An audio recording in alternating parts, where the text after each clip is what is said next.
Aber das mit den Schwänzen schneiden wir raus. Ich will nicht, dass meine Mama das hört. Okay. Das hält die schon aus. Die kennt die doch.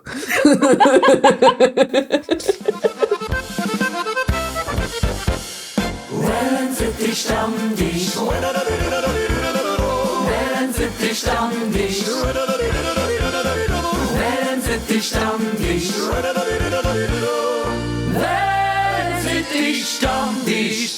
Wellensittich-Stammtisch. Damit herzlich willkommen zur Folge 13 vom Wellensittich-Stammtisch. Für alle Wellensittiche, die uns jetzt auf YouTube oder Spotify sehen, ja, wir hocken in einem Raum, innen drin, gemeinsam, zum allerersten Mal. Wow. Wahnsinn. Es ist auch für uns eine neue Situation. Es fühlt sich komisch an, aber auch irgendwie gut, euch anzuschauen. Ja. Ganz anders als wir die letzten Tage, wo wir uns angeschaut haben. Bei mir daheim. Ja. Freunde, und damit meine ich, die Wellensittiche. Ich hoffe, dass die meisten vielleicht das schon mitgekriegt haben. Aber wer es noch nicht mitgekriegt hat, es gibt die geilsten Neuigkeiten seit der Erfindung der Gelbwurst. Und zwar gängen diese 3 Grazien nicht auf Live-Tour, sondern wir haben nur eine einzige Show. Das bedeutet, ihr müsst euch um diese Tickets prügeln. Wir machen eine Podcast-Folge live am 5. September im Schlachthof in München, innen drin. Jawohl! Saugeil. Und der Ticketverkauf, der startet am Freitag. Also für alle fleißigen Wellensittiche morgen um 12 Uhr. Also heute euch rot, das ist eine sehr kleine Location. Das bedeutet, nicht lange überlegen. Wenn ihr kommen wollt, dann bestellt euch um 12 Uhr diese Tickets, weil, wisst ihr sehr, diese jungen Damen sind begehrt. Wenn sie weg sind, sind sie weg. Und dann könnt ihr uns nicht live rühren. Wie schade war's? Das war traurig. Das war Stellt euch extrem mal schön. vor, ihr dürft nicht wissen, wie wir rühren. Wie extrem mir stinken. Vreni, Res, wie war denn euer Wochenende? Es war gefüllt mit Freuden und Schmerz. Warum? Erzähl doch mal. Wir verbringen schon das ganze Wochenende gemeinsam. Mit Schmerz gefüllt war es, weil ich wirklich extrem krank bin. Ich bin auch mit Fieber zu dir hergefahren. Ich glaube nicht, dass ich fahrtüchtig war. Die Menge an Aspirinkomplex und Schmerzmittel, die in diesem Körper waren, war auf jeden Fall fragwürdig. Aber es hat mein kleines Herz ein bisschen erfreut und ein bisschen geheilt, sie zu sehen. Und mit ihnen das Wochenende zu verbringen. Das freut mich, wenn sie der Schmerz rentiert hat. Ja, ich hatte sehr viel körperlichen Schmerz in dem Sinne, dass ich eigentlich am Freitag meine neue Single rausbringen wollte und aufgewacht bin am Freitag in der Früh und die Single nicht da war. Und das ist ungefähr der Musiker-Albtraum. Ich mache es ja generell zur Zeit so, wie ihr ja mitgekriegt habt, dass ich meine Albträume lebe. Also ich habe da nicht so genau aufgepasst bei der Leb deine Träume-Definition anscheinend. Ja, und dann war ich natürlich einen ganzen Tag sehr, sehr nervös und hab geschaut, alle 2 Minuten, ob jetzt schon mein Reel online ist. Das ist mir noch nie passiert, wirklich, aber ihr seid so wunderschön.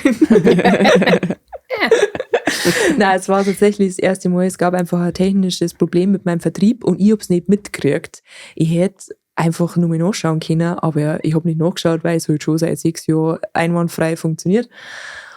Und ja, so ist es saublöd. Aber ich möchte mich nochmal ganz herzlich bei allen Wellensittiche bedanken, die dann, wo der Song endlich draus war, es hat mir ein ganz lieber Mensch Bescheid gegeben, dann auf Nacht, die dann fleißig nur gestreamt haben. Danke dafür, wirklich von Herzen. Auch für alle eure Kommentare. Ich habe mich weggeschmissen, beziehungsweise wir, als wir es gelesen haben auf YouTube und so. Also, falls ihr da noch nicht reingeschaut habt, es gibt ein neues Musikvideo auf YouTube innen drin mit sehr scharfen Darstellerinnen vom Strobo Blind Anja Bavaria müsst ihr eingeben. Und mich hat auch ein Mensch gefragt, was Strobo bedeutet.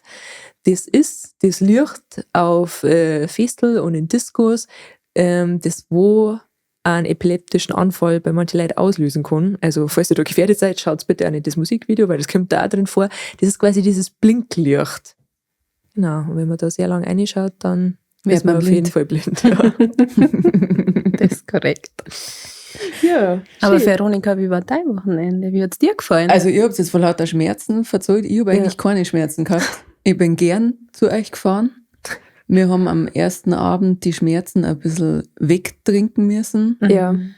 War aber gut. Wir haben es festgehalten, ein paar haben die Story verfolgt. Den Verfall. Den Verfall beobachtet.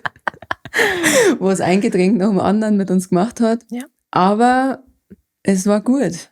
Ja, 2 von 3 haben auf jeden Fall nicht mehr sagen können, dass das ein 6. Getränk ist. Das war leider Ja. technisch nicht mehr möglich. Naja. Wer es nicht mitgekriegt hat, auf TikTok findet ihr da den Zusammenschnitt von diesen Stimmt, Stories. Ja. Genau, es war ein kleiner Getränkeunfall, aber es war ein guter. Ja. Wir waren ewig wach und die Schmerzen waren eigentlich vergessen, oder? Ich hab viel Ja. getanzt. Ja. Ja, Stimmt, du hast eigentlich die ja. ganze Zeit tanzt. Ja. Dres und ich haben Cocktails ausprobiert. Also ich war eine kleine Barkeeperin. Ja. Es gab Espresso Martini. Hat der dir jetzt eigentlich geschmeckt, Anja? Ich habe zu viel Wodka reingemacht, glaube ich. Okay. Als dass mir das schmecken hat können, aber ich fand das sehr gut und ich bin ja Espresso Martini Expertin, selbst gekrönt. Ich fand das sehr gut. Okay. ja, also es hat mich schon komplett verschoben. Ja. Das war da, wo ich dann nicht mehr gescheit reden können. Ja. Dann haben wir ein Pina Colada getrunken. Oh ja. Mhm. Ich weiß nicht mehr, wie du das genannt hast, also hab mich nicht gefreut. Penianta Colanda. Ein Piniata Colanda haben wir getrunken. Ich glaube 2. Dann gab es natürlich ein Cuba Libre, unser Lieblingsgetränk. Da ist Ja. dann Verena, weil sie die Vernünftige von uns ist, dabei geblieben. Da bleibe ich doch dabei, Wir immer. haben natürlich durchgewechselt. Ich trinke nichts Und- anderes. Ganz am Anfang hat es noch ein Bierle gegeben. Ja. Und für uns zwar ein edles Tröpfchen Lambrusco. Oh ja. Kenner sind wir ja. Ja, Ja, man merkt, Also wer hier der Kenner ist in nur- der Runde. nur weil ihr gefragt habt, liebe Wellensittich. Deswegen wollte ich euch sagen, was zum Trinken gegeben hat. Das ist eine Brust. In diesem Sinne, Oh, Prost. Können wir hier live anstoßen? Ja, wir Los Brutalos. Das ist Mei. Das ja ist brutal, Da oder? drin stinkt es total nach Los Brutalos. Das ist Ja, richtig ich schön weiß nicht aufgefallen. warum. Waren die in unserem Studio? Anscheinend. Tja. Kleinen Scherz gemacht. Wir haben die Herrschaft hier übernommen. Schafft. Aber sagt es ja noch nicht. Na, das kriegen die nicht mit. Wenn ihr nichts sagt, wir sagen nichts.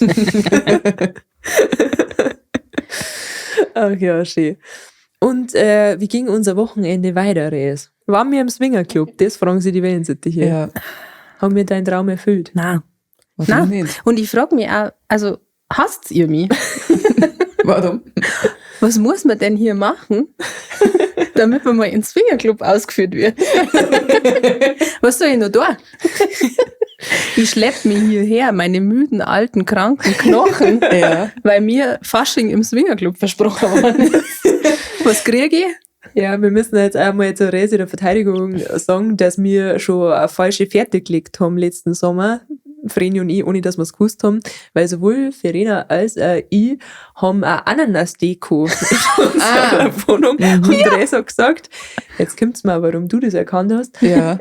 dass das ein Swingerclub-Zeichen ist. Ja. Also, dass das ein Symbol dafür ist, dass man swingt. Aber Ja. warum eigentlich Ananas? Das weiß ich nicht, wo das herkommt, aber also so wie du, habe ich meine Bildung ja auch von TikTok. Ja. Und ich habe TikTok gesehen von einer, die dieser Swinger-Community angehört. Und die hat gesagt, das ist so der geheime Code auf Kreuzfahrtschiffe, auf Campingplätze Okay. und in Hotels, dass du Ja. an dein Hotelzimmer dir, an dein Camper, an dein Kreuzfahrtschiff, Kabine, ein Ananas-Sticker, Beutel, irgendwas machst. Und dann wissen die anderen, aha, hier wird also gebumst. Aber Ach wie geht's so. dann weiter? Ja, dann klopft man und sagt, hallo, ich habe gehört, hier wird geswingt. Und Darf was- ich mal deine Frau ausleihen? Aber wie ist dann, wenn dir die Person nicht gefällt? Sagst dann, Doch nicht. Nein. Ich weiß das dann machen wir wieder zu. Ich schaue Keine halt Ahnung. nur zu.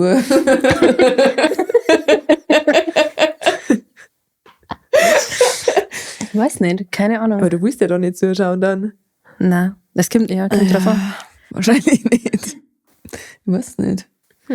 Aber Also- vielleicht, Res, wenn du uns mal dein Swingerclub-Outfit gezeigt hättest, dann war es vielleicht was anderes gewesen. Weil du darfst ja mit der Bauchtaschen gehen, Ja. hast du gesagt.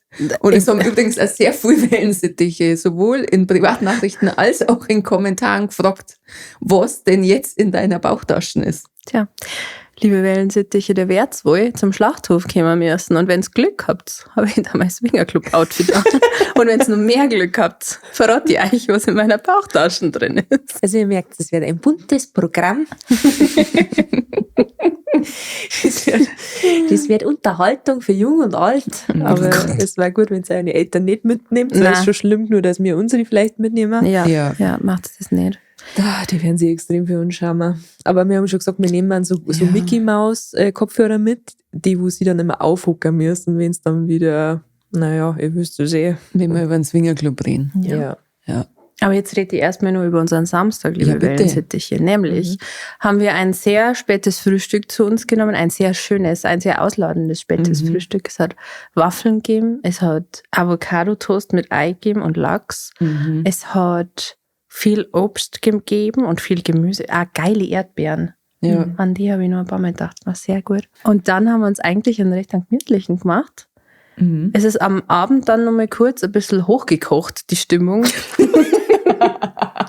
Weil wir gemeinsam Putzle gebaut haben. Und das hat irgendwie... Eigentlich was so, dass ich gesagt habe, ich muss jetzt irgendwas tun, weil wir haben den ganzen Tag nichts da. Ja. Wir wollten eigentlich den ganzen Tag auch schon Gassi gehen mit uns. Ja. Aber es war so kreislig Ja. draußen, es hat gekränkt, es ging nicht. Ich Nein. besitze Es keinen ging ein Regenschirm. brutaler Wind. Ja. Es Ja. war richtig anreidig. Ja. Und ich glaube, wir haben gerade 2 Wörter benutzt, die Preisen komplett aufgeschmissen und zurückgelassen. Kreislig, anreitig. Es war ein schlimmes Wetter. Ja. Schmuddelwetter. Liebe Grüße zu den Preisen. Sau cool, dass ihr uns Herz. Ja, So. wirklich. Ja. Freut uns sehr. Ja, wundert uns, aber gefreut uns. Liebe. Ja, und dann habe ich gesagt, ich muss jetzt noch was tun. Also entweder spitzt es was mit mir. Stimmt, wir haben untertags noch sehr viel gesungen. Ja, es war Chorprobe. Ach, Das war kein wie Problem. kann man das Es vergessen? war eine sehr lange Chorprobe. Ja. Sie haben mich mal wieder dazu gezwungen. Naja, Es hat nicht viel Überredung gebraucht. Jetzt So haben wir ehrlich mein muss ich Klavier sein. hab's freigeräumt und dann Ja. habe ich schon geguckt. ja. Ja, da wurden sehr viele Banger gemeinsam gesungen. Ich glaube, meine Nachbarn haben alles drauf geliebt. Ja. Bin mir sicher. Genau, und ich wollte aber dann trotzdem noch was machen und dann habe ich gesagt, ja, oder ich baue jetzt Putzle, weil ich mir das auch nicht mehr sagen traue, weil die mal gesagt haben, das heißt nicht Putzle und gelacht haben. Ich kann mich da nicht dran erinnern. Ich glaube, Ich ich war auch das nicht. nicht. Doch. Nein. Keine Ahnung. Ich finde es ja schön, dass du das sagst. Ja, ja. Sehr lustig. Kann man nicht vorstellen, dass ich mich darüber lustig machen hat. Ja. Naja, woher weiß ich dann, wie es richtig heißt? Ja, Von uns. Meinst du, in meiner Familie hätte das jemand gemerkt und hätte mich da korrigiert? Die haben es mir so beigebracht. Also, liebe Wellensittiche, wir sind ein Wissenschaftspodcast. Es heißt nicht Putzle, aber man sagt trotzdem Putzle, einfach weil es schön ist. Ja. Danke. Gut. Ja. Und dann waren die zwei aber sehr begeistert und haben gesagt, sie möchten mit Putzle bauen. Sicher. Haben aber noch nicht gewusst, dass ich ein 1000-Teile Teil gekauft habe, das relativ gleich ausschaut. Ja. Ja. Da ist einfach das halbe Putzle Himmel und die andere Hälfte ist groß. Und das ist irgendwie in Kombination sehr schwierig. Ja. Ja, und ich möchte es mal zusammenfassen. Es wurde sie eventuell wüst beschimpft. Angekeift. Ja. Ja. Es sind Sätze gefallen, die man heute zurücknehmen dann. Verena hat dann gesagt, am Anfang, gibt es irgendwelche Regeln? Und ich so, na. Und dann hat sie gefragt. Und ich so nicht. Das hat mich genervt. Weil sie dann sie hat alle Puzzleteile auf dem Tisch ausgeladen, alle 1000. Und dann hab ich gesagt, nein, so nicht. Man sucht das aus der Schachtel raus. Die Randteile. Ja. Ja, aber weißt du, was dann passiert ist? Ja. Also, wir haben die einen Haufen aufgeteilt und Anja hat dann ihren Haufen in Schachtel und hat da die Randteile rausgesucht. Und ich war aber schlau und habe einfach die Nicht-Randteile in die Schachtel Das ist sortiert. viel mehr Arbeit. Überhaupt nicht. Doch. Da das Durchwühlen, da vergisst doch was. Und wenn ich es vom Tisch in die Schachtel tue, dann habe ich ja jedes einmal in der Hand Ja, gehabt. ich will ja nicht jetzt einmal in der Hand haben. Ja, aber dann haben halt auch vom Rand einfach 2 Teile gefallen und die waren safe in deinem Das Haufen weißt du nicht, weil wir haben es zusammengeschüttet. Da bin ich mir sicher, dass deine waren. Und diesen Streit, diesen Elternstreit habe ich von der Couch aus beobachtet. Ich war völlig, was arbeiten müssen. ja, stimmt, ich habe nur gearbeitet, ich war völlig fertig mit den Nerven. Wir haben mehrmals erwähnt, dass das unser Vorspiel ist. Ja, ich habe mehrfach gesagt, ihr war's sollt ja auch. bitte aufhören. Und ihr habt mehrfach gesagt, das ist euer Vorspiel. Ich war kurz Ja. vor Warner, weil ich nicht will, dass meine Eltern sich streiten. Das Feuer lodert noch in dieser Beziehung. Sei doch froh, dass noch was geht. Ja, ihr merkt es. Es war Es war heiß schön. hergegangen in verschiedene Richtungen. Und Ja. dann, dann hat uns sehr gefreut, dass Putzle bauen auf jeden Fall eine neue Persönlichkeit bei der Res freigeschaltet hat. Ich weiß nicht, ob ihr den Film Lissi und der wilde Kaiser kennt. Aber da gibt es einen Ignaz und einen Schweiger. Und die reden so. Martin. Der Blume, was der da immer richtig umeinander? Und die sagen so wie aha. Und Res, immer wenn sie wieder was gesehen hat, aha. Dazu muss man sagen, ich habe diesen Film noch nie gesehen. Ja. Also ich weiß das nicht, dass die existieren, aber anscheinend sind die an meinem Beispiel geformt. Du bist das. Ich bin's, ja. Das hat mich sehr, sehr gefreut. Ja. Ja, irgendwann haben wir uns dann zu dritt gestritten. Das sind böse Beleidigungen gefallen. Ja. Es hat dann damit aufgehört, dass zu irgendeiner gesagt worden ist von irgendeiner, dass sie einen langen Busen hat.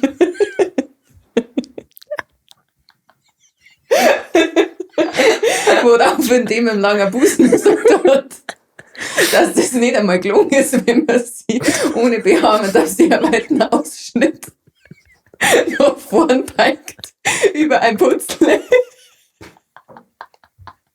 Da kann schon mal sein, dass der Busen sehr lang wird. Ja, also ich glaube, ich sprich für uns alle, dass wir heute alle Beleidigungen wieder zurücknehmen. Das war eine Tatsache. Passt schon. Nein, weiß nicht.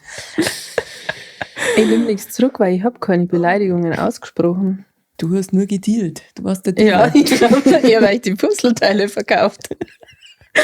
Immer wenn man es braucht hat, Reis hast du noch ein Gras. Warte, ich suche ein Gras.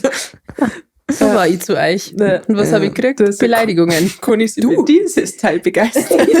Ja, das haben wir angeboten. Ja. Na doch. Also das Putzle ist noch nicht fertig, Ja. aber wir sind in den letzten Zügen. Ja. Genau. Ja. Das war der gestrige Tag. Danke, dass du jetzt halt offengelegt hast, wer sich da gestreitet hat. Warum? Ja, weil sie gesagt hat, dass sie nichts Besseres gesagt hat. Also, Ich hab's auch noch also nicht jetzt wissen wir, gehalten. wer gestritten hat. Ja, aber man weiß jetzt nicht, welcher Busen Wir lang weiß jetzt ist. nicht.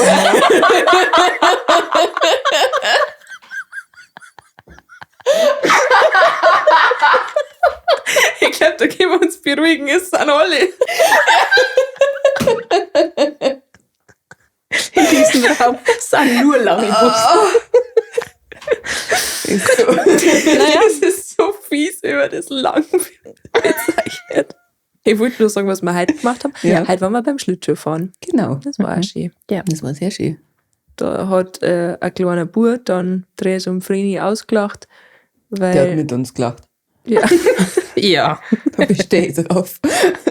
weil Vreni Dres auf diesem Tierchen rumgeschoben hat Ja. und davor auch andersrum. Ja, es war schön. Doch, Also diese Tiere, wo man Schlittschuhlaufen lernen kann. Ja. keine Kennt das richtigen jeder. Tiere. Was ich mit euch besprechen wollte, aber dann war ich ja nicht da in der Folge, war das Prinzip der Bierampe. Weil ich hab da an meinem Videodreh drüber nachgedacht, weil da war ja ihr dabei, dann war noch eine andere Freundin von mir, die Vero, dabei und es waren zwei dabei, die ich nur einmal gesehen habe und nur vom Internet gekannt habe. Und da habe ich nicht gewusst, so, passt das nicht, aber irgendwie war mein Bierampel bei denen sofort auf grün. Ja. Und ich habe euch das ja schon öfter erzählt, aber auch für die Wellensittiche zur Erklärung. Irgendwie ist es in meinem Hirn so, dass wenn ich Leute sehe, dann entscheide ich relativ schnell, ob ich mit denen gerne ein Bier trinken möchte oder nicht. Mhm. Es ist manchmal gar nicht so rational. Es ist einfach denen eine Ausstrahlung, wo ich so das Gefühl habe, dass die Bierampel bei denen auf grün oder auf rot steht. Und ich glaube, dass viel das nachempfinden geht. Ja. Ja, voll.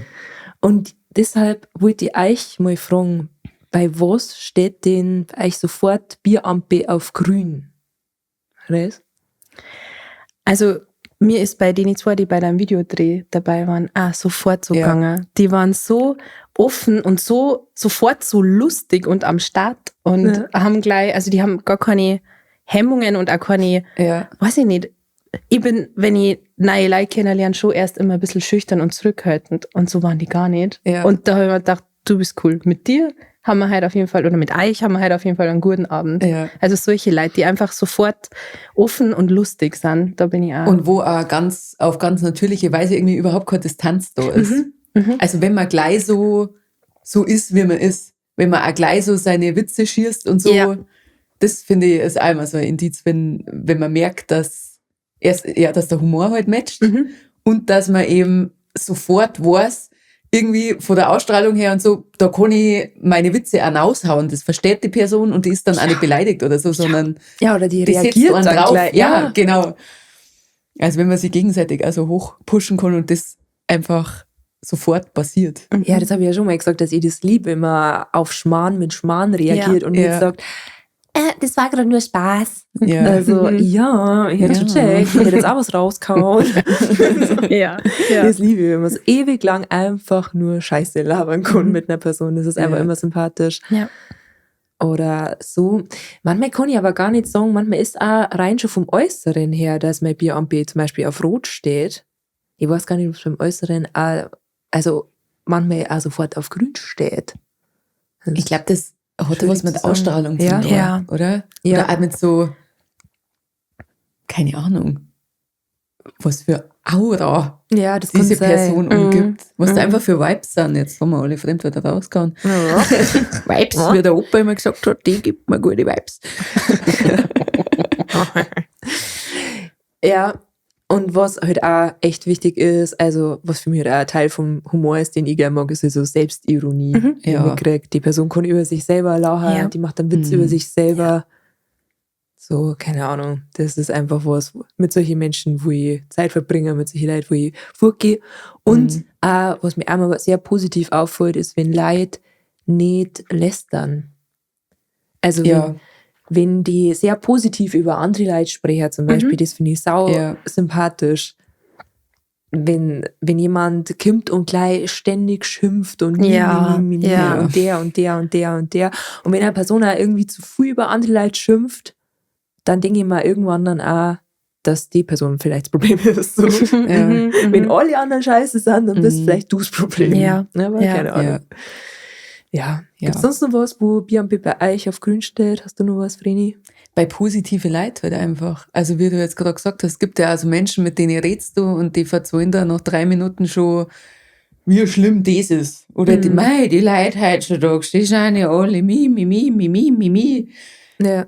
Da schlafe ich beim Zuhören schon ein und da ist dann einfach so, gar keine Lust jetzt auf so Ja. negative Scheiße einfach.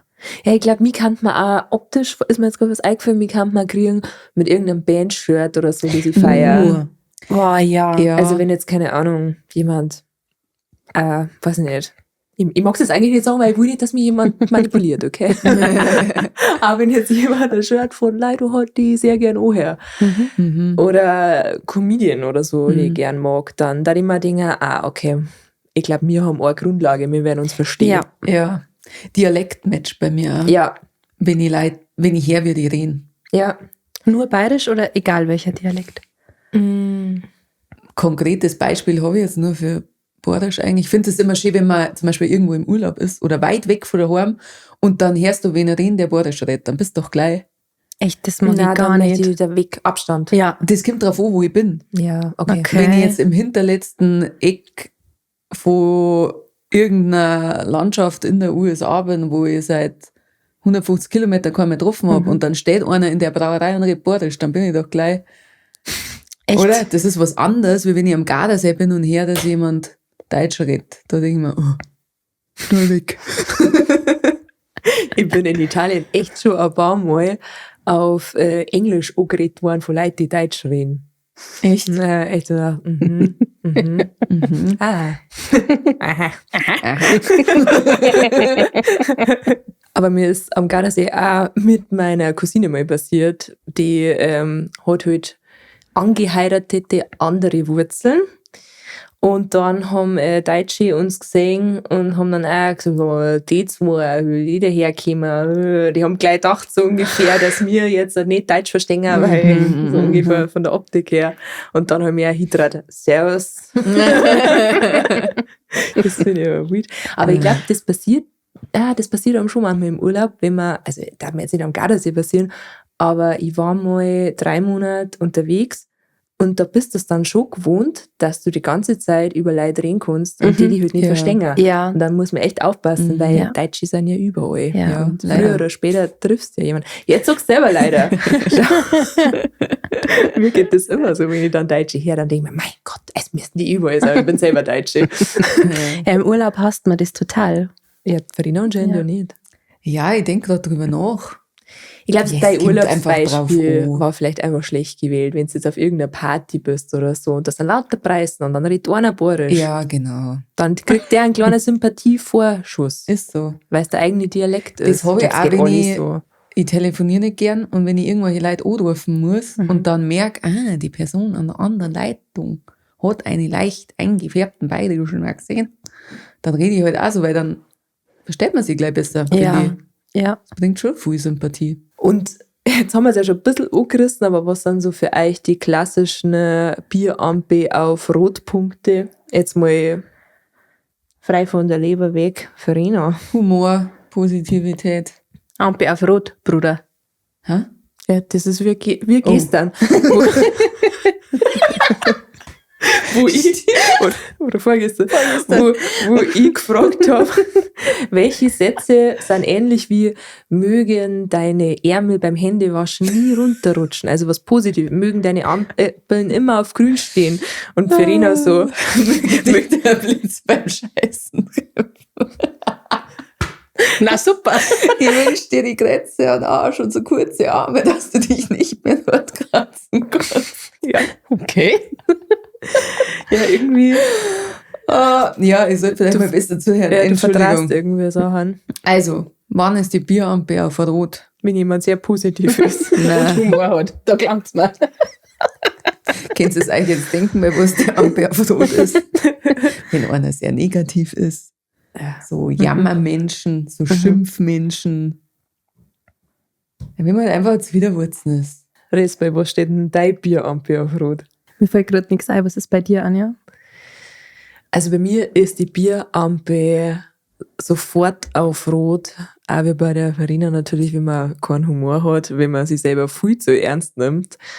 Und was mir leider häufig passiert, und da ist meine Bierampe auch schon so oft auf Rot sofort gegangen, ist, wenn man zu mir kommt, wenn man zu mir hergeht und dann auf einmal ein Bewerbungsgespräch angefangen, obwohl ich gar nichts gesagt habe. Also es gibt so viele Leute, die es gibt nicht Leute, es gibt Männer, die zu mir herkommen. Bist du Anja Bavaria? Dann sage ich ja. Und dann geht's los. Ja, ich mache auch Musik. Und dann wird mir verzeiht, wie viele Follower die Person hat. Dann wird das Instagram-Profil geöffnet. Dann wird Spotify geöffnet, damit ich sehe, wie viele Streams die Person hat. Dann wird sowas gesagt, ja, ich bin jetzt nicht so bekannt wie du, also ich habe jetzt nicht so viele Follower wie du, aber ich habe so viele Follower. Also ist ja auch nicht schlecht, oder? Dass ich so viele Follower habe. Und dann denke ich mir so, okay, cool. Ja, und ich habe so viele Auftritte im Jahr. Okay, gut. Ich weiß nicht, was die von mir erwarten. Also, dass ich dann so vielleicht immer ein paar Frohlich dabei habe. Ja. Ja. Sag, und du schau mal, ja fein. Ja. Nimm da eins. Und ich hab das mal meiner Freundin Jasmin verzeiht, dass mir das oft passiert. Und dann war ich mit ihr auf einem Konzert und dann ist es wirklich live passiert, an dem Abend noch. Dann ist einer hergekommen und hat angefangen. Oh Gott. Und das letzte Mal, wo wir fort waren, ist es Ja. wieder passiert.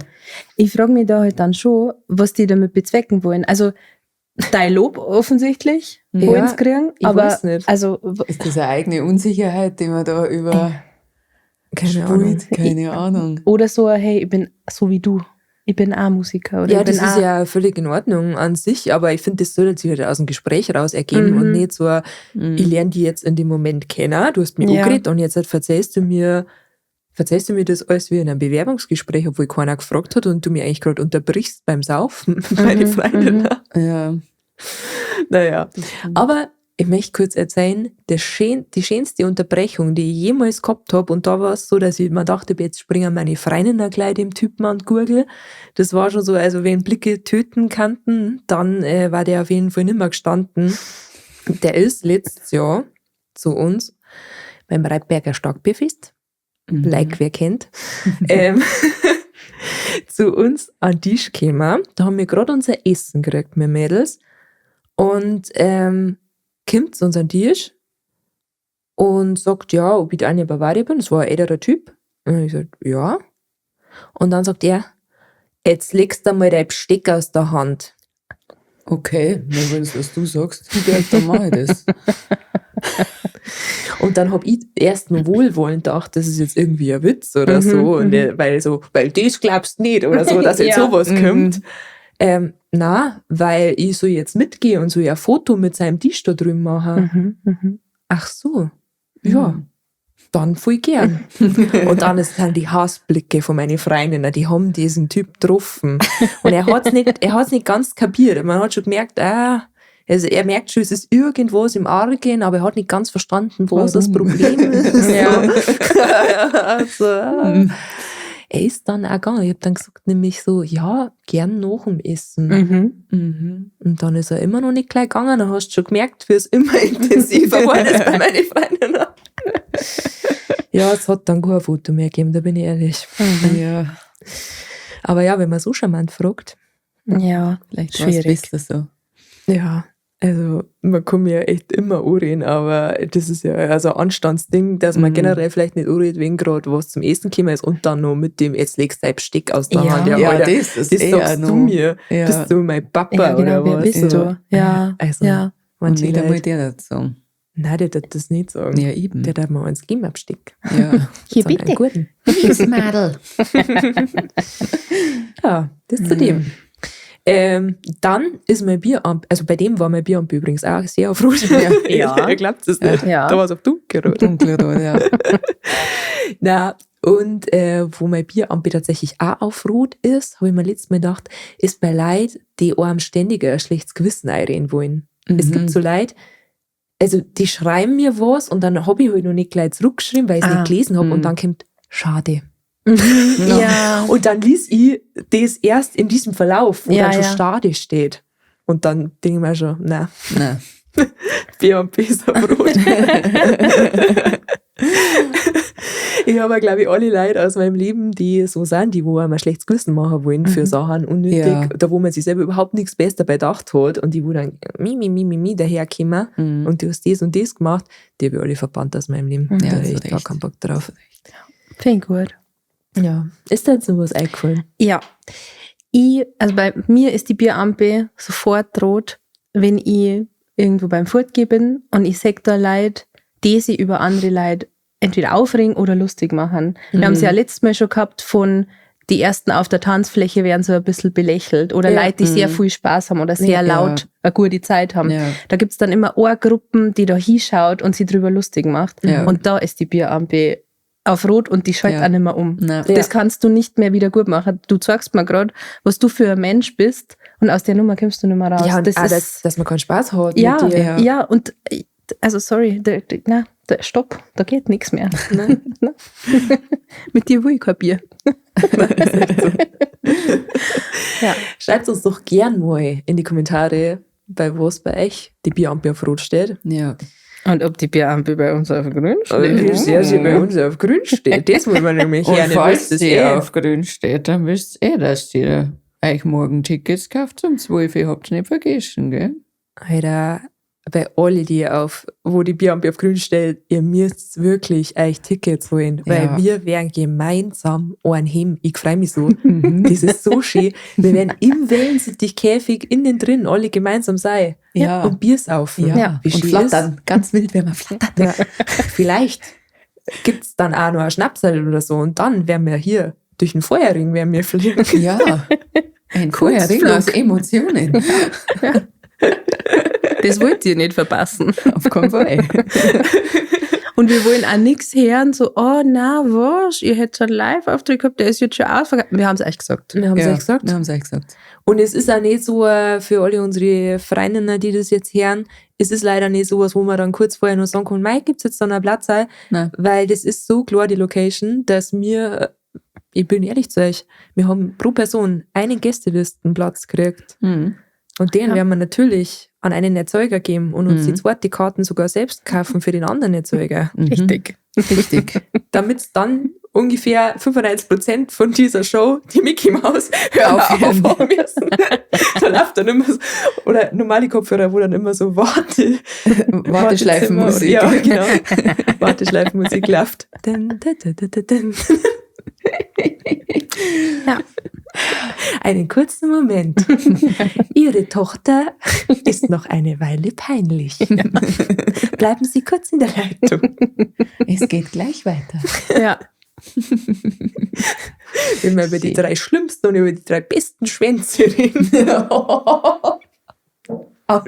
Prost. Prost. Ich glaube, unsere Eltern wollen nicht mehr kommen. Wahrscheinlich. Ja, aber wir haben uns auch, wo wir tatsächlich den Live-Auftritt fest in der Tasche gehabt haben, haben wir uns auch ein bisschen so gefühlt, kennst du das, wenn man so eine Zirkusshow oder so einstudiert als Kind und dann zu seinen Verwandten sagt, dass sie jetzt kommen müssen, dass sie sich Tickets kaufen müssen, weil wir haben was einstudiert. Das fühlt sich ja exakt so an. Ja. Nur, dass wir nichts einstudieren werden, weil es wird natürlich eine natürliche Podcast-Folge. Es Ja. gibt ein paar Specials. Vielleicht gibt es einen Dreikampf wegen dem AMÖ. Vielleicht. Lasst euch überraschen. Ob hier Schlamm gecatcht wird, ob hier gebissen wird. Ob hier an die Hotzung wird. Oder ob vielleicht mein Gästelistenplatz an allem Öhi geht und sie der Kampf erübrigt hat, weil er mir schon gehört. Naja, ihr werdet es Du sehen. merkst, dass unsere Distanz halt nicht so brutal Ich wollte ist, gerade oder? sagen, Ich kann für solche umgelangen. Witze ist es nicht geeignet, wenn wir im gleichen Raum hocken. Da, also, ich steht mal bis da, steht's mal. Dann kommen wir jetzt zu die 3 besten versus die 3 schlimmsten Schwänze. Die 3 Besten, die 3 Schlimmsten. Oh nein. Leck mich fett in die Fressen geschissen. Just kidding, wird Oma sagt. Zwar da die heute für euch gern passend zum Bierampe-Thema wissen. Bei welchen 3 Leid, mit denen ihr noch kein Bier getrunken habt, steht euer Bierampe den auf grün? Und bei welchen steht's auf dunkelrot? Vreni, was ist denn bei dir? Mein Bierampe steht auf grün bei der Rest ihre Twitch-Leute, die Preisen, die uns zuhören, Ja, meine auch. die ständig kommentieren, die witzige Sticker aus irgendwelche Videos schneiden, die einfach offensichtlich richtig coole, liebe Leute sind. Ja. Und ich finde richtig schön, dass ihr da seid und mit euch da die unbekannterweise auf jeden Fall ein halbes auf. Ja. Bin ich dabei. Also falls ihr euch jetzt wundert, wenn ihr bei meiner Bierampe-Listen bei Grün nicht dabei seid, wir haben ausgemacht, dass wir nur Leute nehmen, mit denen wir noch nie ein Bier getrunken haben. Und ich habe mit euch ja zum Teil Genau. schon Bierchen getrunken. Ja. Deswegen seid ihr nicht auf meiner Liste. Aber So. ihr seid ganz tief in meinem Herzen drin und ich bin sehr Innen drin. innen drin, Entschuldigung. Und ich bin sehr stolz und sehr froh, dass ihr da seid. Danke. Oh, das war schön. Mein Bierampe steht auf grün bei Michelle Obama. Ja. Oh. Ja. Ich finde, das ist eine richtig coole, beeindruckende Frau. Und mit der da ich mich auf jeden Fall auf eine halbe hinhocken, weil ich glaube, dass die unfassbar lustig ist, dass die unfassbar intelligent ist und dass die richtig viel zum Song hat. Ja. Also der Da die einfach nur zuhören. Ja. Ich möchte aber dann gern Drehs dabei haben, die wo mir dann die ganze live übersetzt, das Ja. mit Dolmetscherin. Ein Räderdolmetscher darf man einkaufen dafür, ja. Dann haben wir der am Räder dann was ins Ohr flüstern und damit er das dann auf Englisch sagt, so wird er im Urlaub die ganze Zeit laufen. Bestell du. Sag du, dass wir da reserviert haben. So. Reservier du da. Bestell du übers Telefon eine Pizza. So wird's laufen. Na gut. Und bei wem mein Bierampe auch richtig, richtig grün ist Caroline Kebekus. Oh. Ich liebe die Frau. Ich finde die auch unfassbar witzig. Ist einfach eine richtig coole Sau. Und ich glaube, mit der kann man auch richtig geil feiern. Also da war ich am Start. Ja. Mein Bierampe steht auf dunkelrot bei eure Ex-Freund, Ja, Gott sei Dank. die ich nicht kenne und die ich auch nicht kennenlernen will. Seid mir nicht Bestburm, aber passt. Das weiß ich wohl. Ja, Da war schon lauter gute Lülle über die. ja, Da kommen die voll gut weg. ja. Kannst du so nicht sagen. Ja. Ja, vor allem sympathisch, können wir es weg. Naja. Spaß, ist alles fiktiv. Ja. Ich hätte nie über einen Typen ernsthaft einen Song schreiben, das König haben. Fies. Ja, nein. Die Wahrheit. Du hast gerade viele Illusionen zerstört. Das glaube ich auch, ja. Na, das habe ich öfter gesagt. Ah, okay. So, ja, Nur, ich dass du das mal wieder gehört habt. Nicht, dass jemand angesprochen fühlt und überall rumfällt, die schreibt Lieder über mich, das ist krass. Die verdienen jetzt ihr Geld damit, dass die Songs über mich schreibt. Na. Naja. Also mein Bieramt besteht nur auf Rot bei Christian Wolf. Kennt ihr den? Ja. Das ist ein Fitness-Influencer, der auch sehr viel so Proteinzeigel verkauft. Der ist sehr aktiv, macht sehr viele Videos und jedes Mal, wenn ich den reden höre, dann ist mein Bierampe auf dunkelrot, weil das vibet gar nicht. Ich glaube, dass der spaßbefreit ist und ein brutaler Geschäftelhuber. Also ich glaube, er darf mir den ganzen Abend die Welt erklären und ich möchte es nicht wissen. Weil ich mir sicher bin, dass die Informationen auch nicht relevant sind für mich. Privat persönlich. Privat persönlich. Genau. Und ich habe ein bisschen Angst, dass er uns jetzt roastet, weil er roastet gerne Leute im Internet, aber nein. LG. Kenn ich nicht. Ja. Ich kenne den nicht. Ich kenn ihn nicht. Und bei wem mein Bierampe so dermaßen dunkelrot ist, Ja. Thomas Gottschalk. Ja. Ja. Ich hab Wieso? den mal. Berührst du gerade eine Rädersäge? Warum? Weil sie der Thomas Weil es Gottschalk nicht der ist. Gottschalk ist und du Shirin David. Okay, ja. Was, Shirin David? Nein. Er ist Nein. jede Frau, die neben ihm auf dieser Couch gesessen ist. Ja, doch. Okay. Ich glaube nicht, dass Jerry Aber David sie war. war es nicht, nein, mit der hat er sich auch angelegt. Ja. Also, sie mit ihm, Ja, zu Recht. und zu Recht. Ja, absolut zu Recht. Gut, ja. Ich habe den einmal interviewt, kurz. Ach, Echt? Also, ich habe so einen So O-Ton gewusst? vor ihm abgenommen. Ach, echt? Ich habe ihm die Tonangel vor den Mund gehalten. Und dann hat er ein kurzes Statement abgegeben. Und auch in diesem Statement, das war sehr kurz und sehr unlustig. Und auch da habe ich mir gedacht, nein, mit dir nicht. mit dir nicht. Sorry. Ja. Reda, wo steht dein Bierampe auf grün und wo auf rot? Passt auf. In einem Paralleluniversum, wo du uns noch nicht kennst. Mit uns hast du schon zu viel Bier getrunken. Das Ja, weißt du schon. ja, ihr seid raus aus der Nummer, das ist eh klar. Also, mein Bierampe ist auf grün bei Michael Buchinger. Da ist die so dermaßen grün. Mit dem da ich, glaube ich, kein Bier trinken. Das ist ein österreichischer Comedian, falls ihr den nicht kennt. Ist auch ein Autor und hat auch einen Podcast und ich verfolge den schon ganz lange. Der hat auf YouTube angefangen mit so Videoparodien zu Twilight und auch andere Videoformate hat der gemacht. Und ich liebe seinen Humor. Ich finde, der ist unfassbar intelligent, der ist unfassbar lustig. Und mit dem da die sofort, wahrscheinlich kein Bier, vielleicht irgendein anderes alkoholisches Getränk, aber da ist die Bierampel so grün. Da glaube ich, hätten wir so eine gute Zeit mit dem. Ja, cool, Rede Ja. bei uns. Ja, Rede bei uns. Ganz Lass Bier saufen gehen. Ich kenne ihn nicht, aber ich bin jetzt schon überzeugt. Ja. Herzlich gut. Bei wem mein Bierampe auf jeden Fall auch seit neuestem nur grün ist eine Schweizer Influencerin, die Emma, die hat auch einen Podcast tatsächlich. Der folge ich schon seit einem Jahr oder so, aber die ist vor kurzem nochmal richtig durch Decken gegangen mit einem Video, wo sie so einen Sleek-Zopf hat und halt sagt, dass sie jetzt ausschaut, als hätte sie Glatzen und dass sie aber wichtig ist, nochmal zu erwähnen, dass sie eigentlich eine hübsche junge Frau ist. Dass sie gerade nur jetzt ausschaut, als hätte sie Glatzen. Und die finde ich auch so lustig und trotzdem aber auch so intelligent und ja, ich glaube, mit der kannst du auch einfach einen sehr guten Abend haben und gut ratschen und auch gut ein Bierli trinken. Wie heißt die, wenn man die suchen will? Wemse heißt die auf Instagram und TikTok. Genau. Und ihr Podcast heißt, sagen wir nicht, ihr hört nur unseren. So. Das geht weit. Das geht eigentlich gar nicht so. Ja. Und mit wem ich auch sehr gern ein Bier trinken darf, bei wem mein Bierampel auch noch sehr, sehr grün ist Vis-à-vis.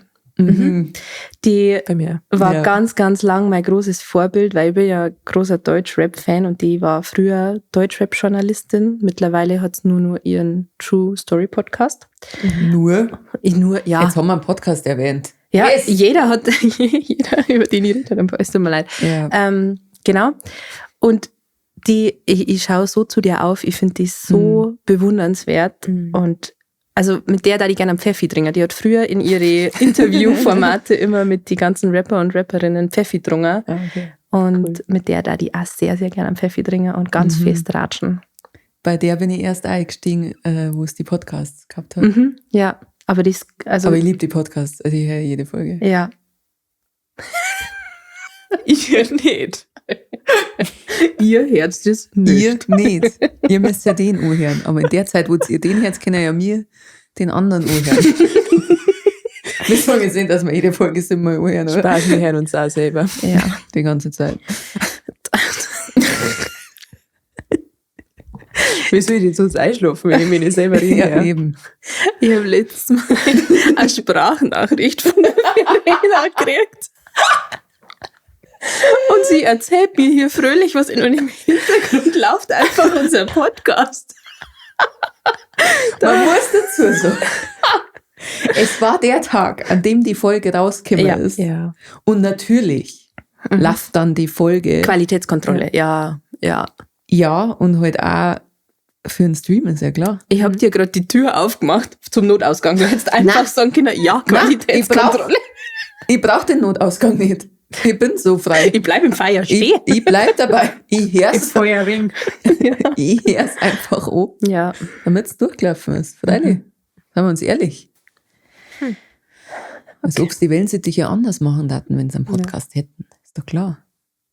Also im Her Ihr fangt nicht an, einen Podcast zu machen, nur wir haben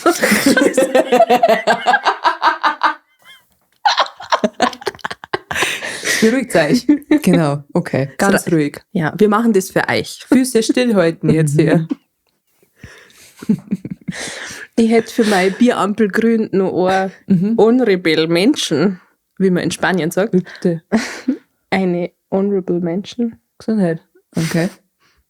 Was ist das? Wenn es was nicht auf die Listen geschafft hat, aber trotzdem noch erwähnt wird. Ah, danke. Ah, Ja. okay.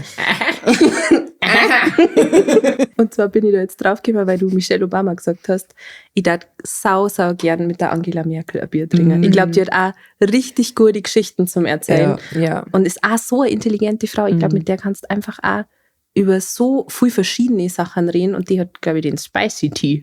Über verschiedenstes. Der darf mich brutal interessieren. Das stimmt, ja. Das war stimmt, bestimmt ja. voll interessant. Ja, genau. Das wollte ich noch erwähnt haben. Mama Merkel, wenn du Bier magst, ich gebe auch eins aus. Ja. Kommst vorbei. Da kommt's dann bestimmt. Na klar. Da kriegen Los Brutalos und ich auch immer sehr viele Einladungen. Da kriegt ihr ein Bier. Okay. Ach so.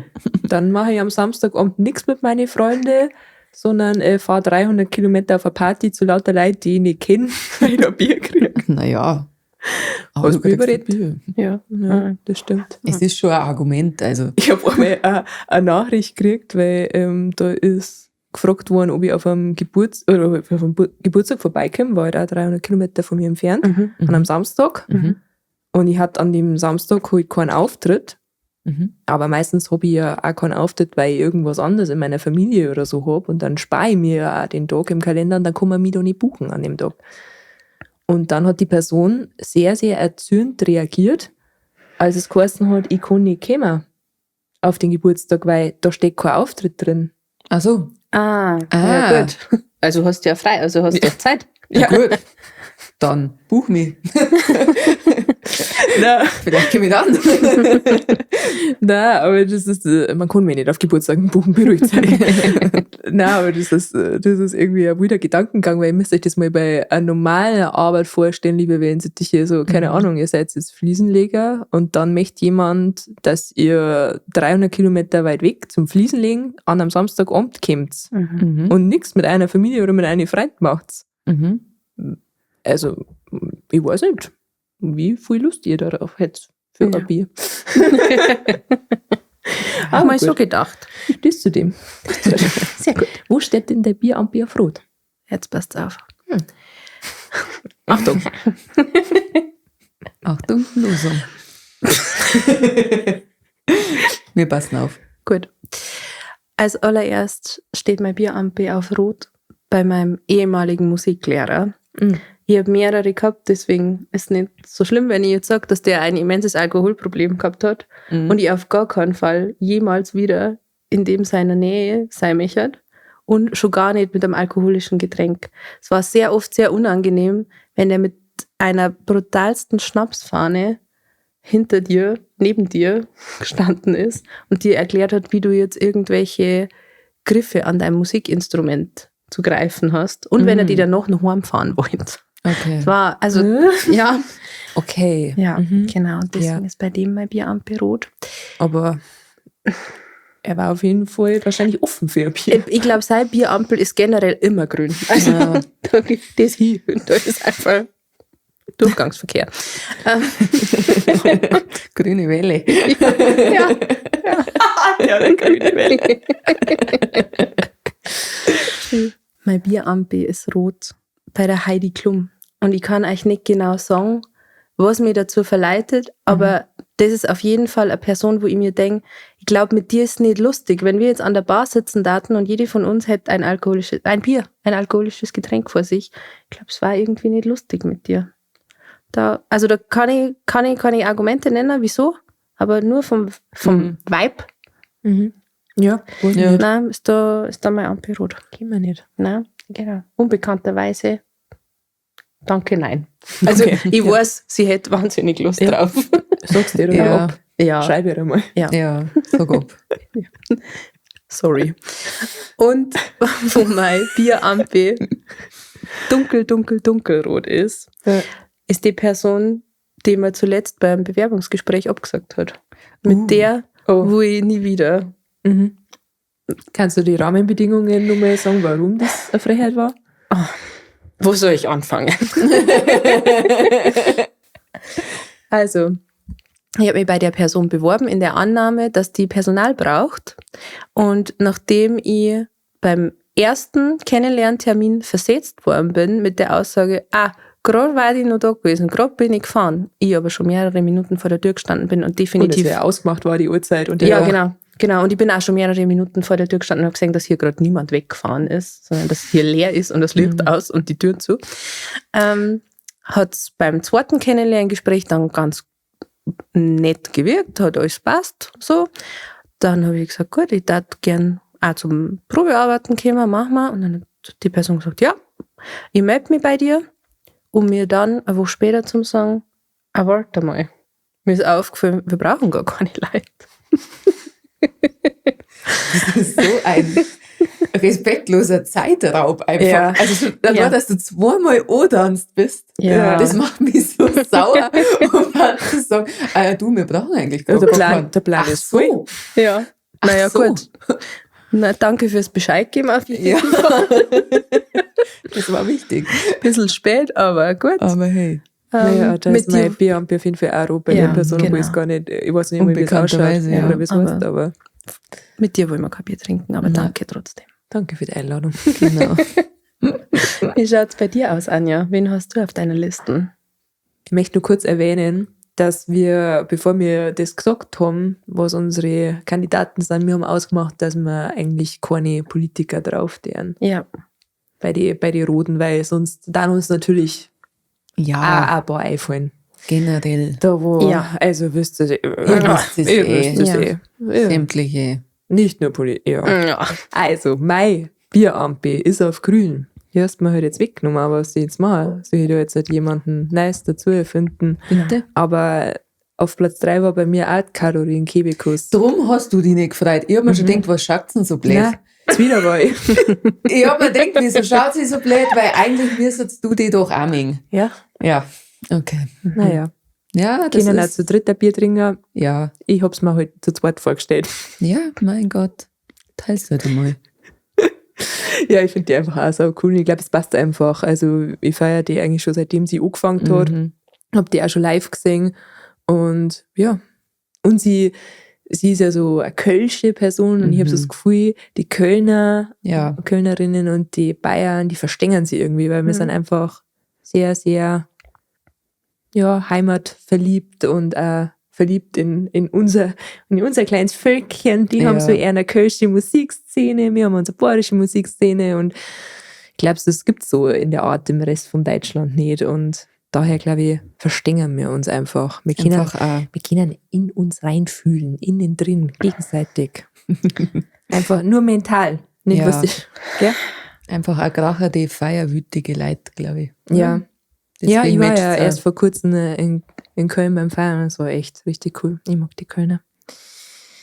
Dann auf Platz 2, und da bin ich jetzt auch im Comedian-Ding, ist Martina Hill. Die finde ich einfach auch saulustig.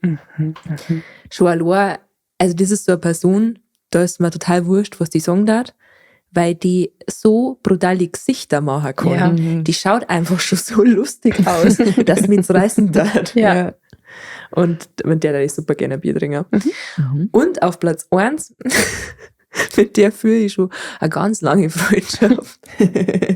Wir haben in der Uni mal gelernt, dass wenn du mit einer Person, die du nicht kennst, die wo du nur auf Social Media zum Beispiel siehst, eine Beziehung hast, dann heißt das parasoziale Beziehung. Also du hast voll die Freundschaft mit der Person, aber die Person weiß nicht, dass du atmest. Und so wie ihr halt mit uns jetzt befreundet seid, liebe Wellensättige. Genau. Bussi. Auf eure Schnäbel. Wissenschaftspodcast. Ja, genau. Ich hoffe, ihr habt es mitgeschrieben. Habt's mitgeschrieben, ja. Wir fragen das ab. Am 5.9. Genau. Im Dann ist nämlich Schlachthof. nicht mehr parasozial, weil dann kennen wir euch. Ich Ja. sag's bloß. Und wir teilen die Klausuren aus, da braucht's gar keinen. Auf jeden Fall. Mit dieser Person führe ich schon so lange eine parasoziale Beziehung. Und es ist mir echt ein bisschen peinlich, das offiziell zu sagen, weil ich meine, sie kommt aus Bayern, es kann sie erreichen. Aber nein, es ist mir nicht peinlich. Nein. Es ist halt so. Meine gute Freundin Leonie. Leonie kommt aus der Oberpfalz, die hört sie jeden Tag, glaube ich, 25.000 Mal im Radio innen drin. Und ich finde die einfach sympathisch, ich finde, die singt super. Es gibt nichts, was man an der aussetzen kann, so rein von der Persönlichkeit her. Also, ob mir jetzt die Musik gefällt, hin oder her. Aber so von ihrer Person, da finde ich Ja. nichts. Die ist ja witzig. Ich hätte einfach gute Zeit mit der und die redet auch bayerisch und Ja. naja, ich glaube, wir dann gut klarkommen. Ja, wir haben schon viel gehört von deiner guten Freundin Leonie. Auf jeden Fall. Ja, es Du hast tut schon mir, oft erzählt von ihr. es tut mir leid, Leonie. Es ist echt unangenehm, weil ich sage schon seit Jahren, meine gute Freundin Leonie hat gepostet. Eigentlich aus Witz, aber Ja. Ein bisschen eine Wahrheit ist immer dabei. ich wirke mir so richtig unangenehm. Ich sage rein, ich möchte mich an ihrer Stelle überhaupt nicht treffen. So, wo mein Bier am B dahingehend auf Rot steht, nicht Spicker. Ich habe schon Frech. Unmöglich. Mein Gott. Ist auf Platz 3, ich habe mich entscheiden können zwischen meinem Physiklehrer und meinem Biolehrer. Ich habe mich dann doch für meinen Biolehrer entschieden, weil der einfach so, also der war nicht unrecht so, aber der war einfach so dermaßen langweilig, der hat so monoton geredet und ich habe sehr viel Songtexte während meinem Bio-Unterricht geschrieben. Ich habe das in meinem Little Idioten, das ich letztes Jahr rausgebracht habe, auch verarbeitet mit einer Songzeile. Grüße am Biolehrer. Wegen dir sind ein paar Songs entstanden. Aber ich möchte halt echt nicht mit dir saufen gehen. Das war echt saulangweilig. Ist nicht best gemacht. Dann Auf Platz 2, da bin ich jetzt auch bei den Comedians, ist der Mario Barth. Ich glaube, wenn man in seinen Online-Shop reinschaut, dann braucht man nicht mehr fragen. Ja, genau. Und generell mag ich auch den meine Freundin Humor einfach überhaupt nicht. Also wenn schon einer sagt, oh mein Alter, die nervt, dann denke ich mir so, okay, du bist das Letzte, weil du so über die Person redest, mit der du zusammen bist. Ja. Und Wieso seid ihr zusammen? Keiner spart die Ei. Ja. Du kannst da alleine leben. Und vor allem diese Leute, die sind dann immer total beleidigt, wenn man dann sagt, warum bist du mit ihr zusammen? Ja. Ja. Weil sie meine Wäsche wäscht. Ja. Nein, aber es ist so, ja, es ist nicht cool. Nein, es ist nicht cool. Es ist auch nicht lustig. Es Nein, ist nicht nur auch nicht nicht cool, lustig. es ist auch einfach nicht Es ist lustig. einfach nicht Nein. lustig. Also das ist auch was, wo mein Bier dann auf Rot steht, weil man dann so denkt, also wenn du positiv über deine Freundin redest, dann steht es bei mir auf Grün, dann denke ich mir, ja. du bist ein guter Kerl, wenn du nichts Ja. über die Thema lässt. Ja. Aber wenn du hier, oder wenn du dann eine andere Person fragst, wo ist denn der? Ja. Okay. Mhm. Aha. Das wird sie nur öfter hören. Wie soll das? Werde nicht weggehen. Und auf Platz 1, wo mein Bier am Büro steht, ist der Raf Kamora. Das ist mein Lieblingsrapper. Ja. Aber ich mag die Musik so gern und schon seit seit 10 Jahren her ich den. Der ist jedes Jahr bei mir auf Spotify Rap Nummer 1. Und ich hätte Angst, dass da dasselbe passiert, wie ich glaube jetzt nicht, dass der Raf Kamora mir am Busen klagt, aber Ja. ihr wisst, worauf ich hinaus will. Ja. Ich möchte nicht so einen Lieblingskünstler-Moment haben, wo ich dann noch dermaßen enttäuscht bin, Ja. dass ich die Musik nicht mehr hören kann. Also vielleicht ist er eine super nette Person, aber ich will es nicht rausfinden. Ja. Verstehe. Also, Raff, es tut mir leid. Ich muss absagen. Außerdem war das also, ich bin bei Bavaria Goes Ritchie auftreten. Das ist ein Festival, ein cooles in Kroatien. Und da kommen halt auch echt bekannte Leute. Und der Raff, der tritt da auch regelmäßig auf. Und ich war da vor 2 Jahren. Wir haben ja schon 2006, ich war 2024 war ich da. Und ich war so froh, dass der nicht in dem Line-Up dann war. Also wirklich, weil ich habe es mir einfach nur vorgestellt, wie der Backstage war. Und der hat einer gekommen, wo ich gerade bin. Und dann da die einfach weglaufen. Einfach, ich war gelaufen. Keine Sekunde hätte ich da in dem Raum bleiben können. Schon nur vor Aufregung. Ja. Ja. Nein, das war nicht gegangen. Das ist mir nämlich auch schon mal in meinem richtigen Leben passiert und das finde ich so süß. Da war ich bei einer Freundin und dann war der kleine Nachbarsbub da und der war ein Fan von mir und dann ist er weggelaufen. Und dann haben wir gedacht, na, wenn ich einen Raff sieg, ich werde weglaufen. Ich fühle es so. Verstehe ich. Aber dann wird einfach nicht umgekommen. Oh. Ja, Ja. genau. So, Liebe Dann. Wellensittiche. Dann. seid gespannt, gell? Jetzt seid richtig gespannt. Aufgeregt seid ihr doch. Bin's halt ich. Lass mich sein. Bitte. Wer hat's geschafft? Denn jetzt kommt der Wellensittich der Woche. Piep. Piep. Ach, leg mich doch an meiner Kloake. Möchtest du es wissen, oder? Bitte, verrat uns doch, Janina. Verraten wir es. Na Sagen klar. wir es ja noch. Sagen wir so frei. Okay, es ist eine Person, die schon lange auf der Liste steht.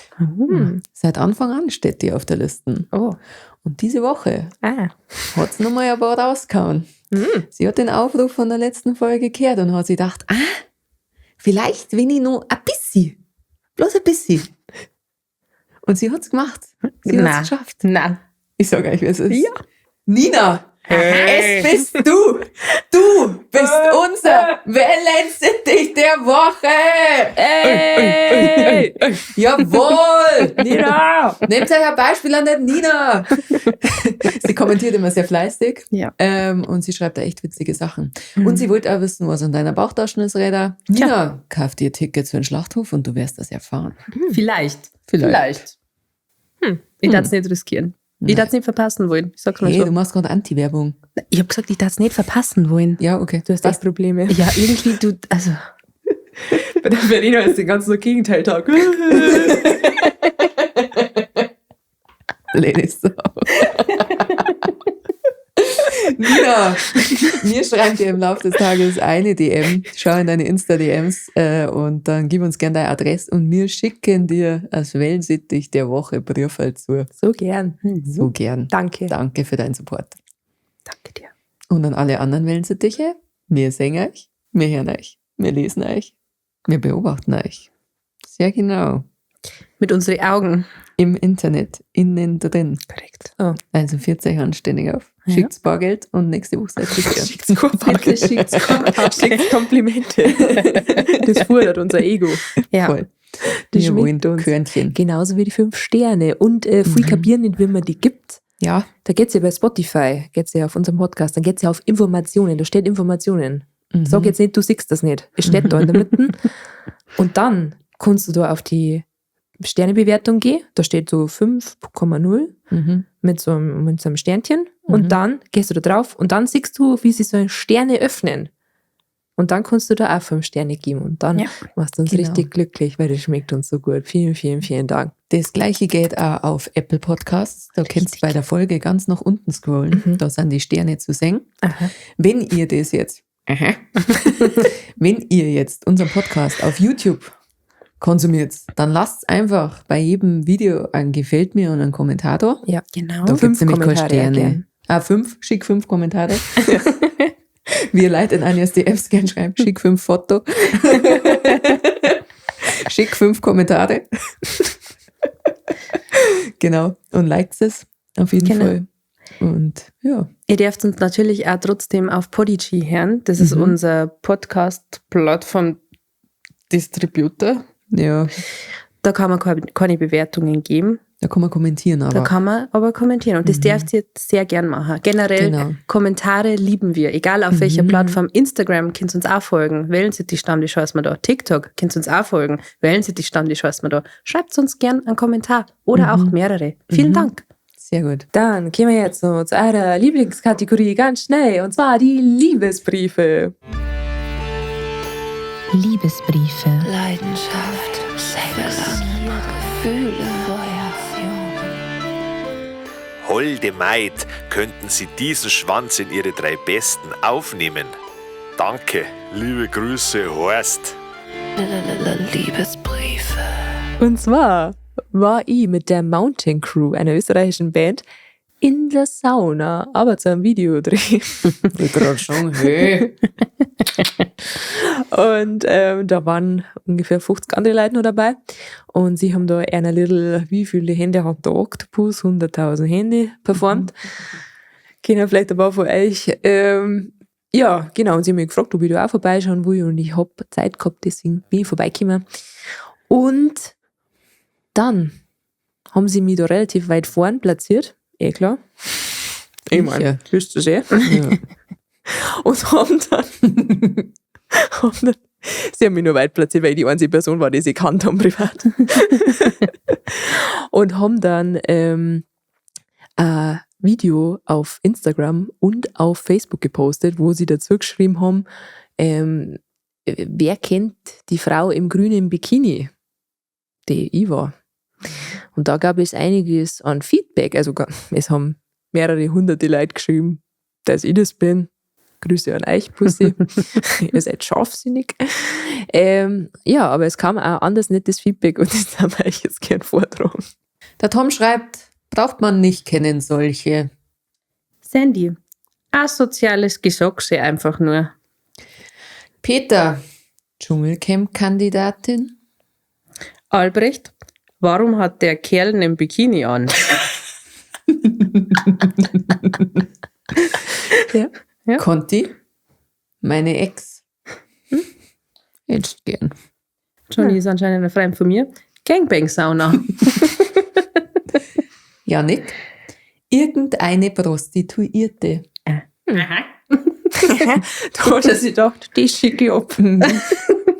Das ist gut.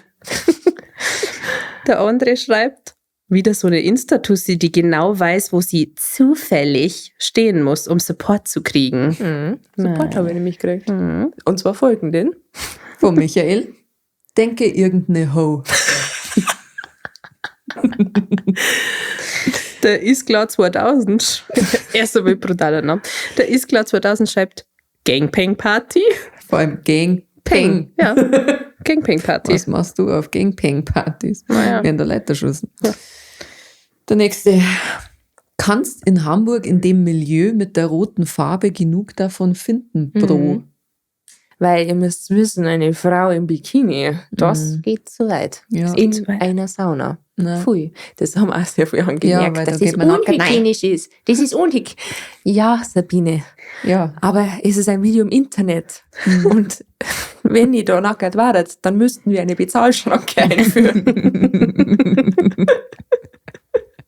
Für diese langen Brüste müsste man bezahlen. Danke, dass du gesagt hast, hier war einer auf der Fang gehabt mit den langen Brüsten. Das wirst du dann auf jeden Fall nicht mehr durchgewischt.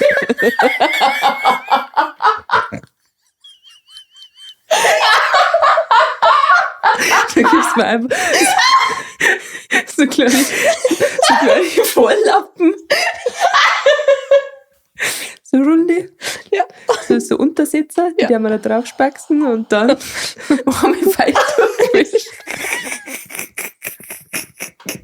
Deswegen haben sie die nämlich eigentlich eingeladen. Jetzt kann man es doch auch mal sagen. Okay. Wir konzentrieren uns wieder. Und Wir werden hier auch nicht meine Nebenjobs geleakt. ja, sorry. Der Gino sagt, gutes Bayernloch. Respektvoll, ja. Der Chris sagt, Anja Bavaria hätte auch das Zeug dazu, wie Anna-Karina Wojcik oder Easy Glück mal im Playboy den Bikini abzulegen. Mal ordentlich durchzuwischen. Der hat auch noch nie was von lange Brüste gelernt.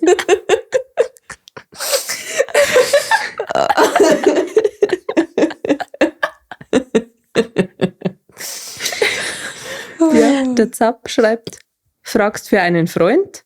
Ein Mann soll sie sein. .. Ich finde es lustig, wir Männer waren immer damit fertig machen wollen, dass man ein Mo ist. So, sie merken es selber, dass Männer das Problem sind. Dass es peinlich ist, wenn man Mo ist. Ist echt so. Oder dass es peinlich ist, wenn man mit Männern schläft. Ja, Ja. auch das. Frauen werden nicht dafür geschämt, wenn sie mit Frauen schlafen, aber Nein. wenn sie mit anderen Typen schlafen, Dann schon. denkt mal drüber nach. Dann Mal liegt's so vielleicht gedacht. an die Typen. Vielleicht. Auch Männer werden fertig gemacht, wenn sie mit Männern schlafen. Eben. Ja. Tja. Vielleicht ist das Problem. Wir sind was Großem auf der Spur. Wir sind kurz davor.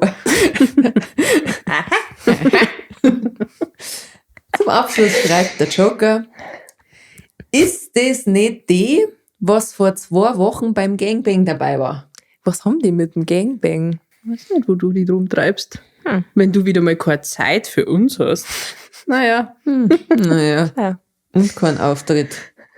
Du bist nicht gebucht an diesem Abend. Wo bist du? Bist du im Swingerclub einmal durch?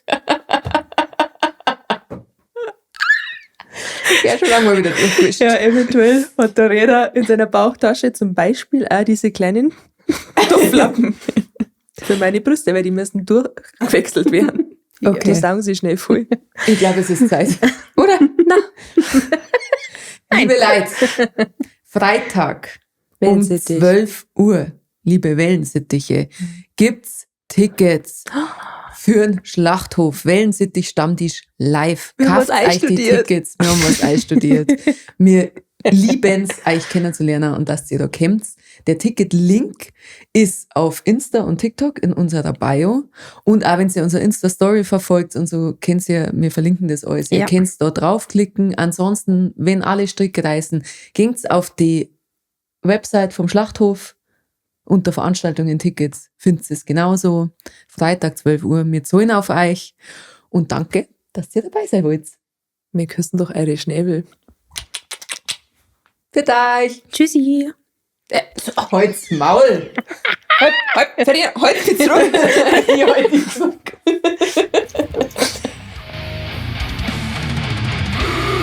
Stammtisch. Am jeden Donnerstag.